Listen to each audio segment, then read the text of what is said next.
Ah, la France, pays des droits de l'homme, de la liberté, de l'égalité, de la fraternité. Oui, mais au fait, qu'est-ce que ça veut vraiment dire tout ça? Bon, voyons un peu ce qui se cache sous le concept d'égalité. Pour bien se le représenter, imaginons une situation concrète. Admettons qu'un adulte, un adolescent et un enfant aillent voir un match de football. Ils se placent alors derrière la barrière qui sépare les spectateurs des joueurs. Mais on voit bien ici qu'en l'état, ils ne sont pas tous égaux face à cette situation. Bah oui, évidemment, on le voit bien, physiquement, nous ne sommes pas tous égaux. Et en ce sens, la nature est assez injuste.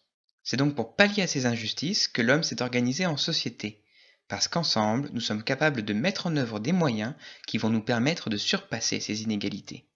On va pouvoir construire et mettre à disposition des marchepieds ou des rehausseurs par exemple.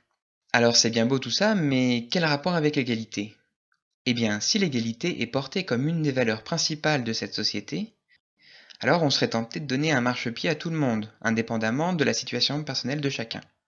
Or, on voit bien ici que si certaines inégalités ont été supprimées, toutes n'ont pas disparu. Et il y en a un qui ne verra toujours rien et un autre pour qui ça ne changera pas grand-chose, puisqu'il voyait déjà bien avant.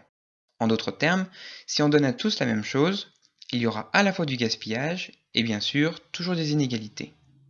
C'est pour ça qu'en France, on a fait le choix, non pas d'une égalité de traitement, donner à tous la même chose, mais d'une égalité d'opportunité. C'est-à-dire qu'on a fait le choix de donner à tous l'occasion de voir le match s'ils le souhaitent. Et cette égalité d'opportunité est garantie par une répartition non pas égale, mais équitable des moyens. On donne plus à ceux qui en ont le plus besoin. C'est ce que l'on appelle la justice sociale. Et en classe, ce sera pareil.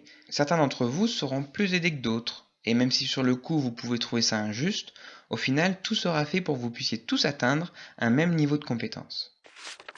On l'a vu, au niveau national, nous avons fait principalement le choix d'une société qui aide. Mais en classe, si on fera certes un peu la même chose, on essaiera aussi de prendre d'autres chemins vers l'égalité. Par exemple, pour apprendre, vous pourrez certes compter sur l'aide du professeur, mais j'essaierai également de vous donner les moyens d'apprendre par vous-même.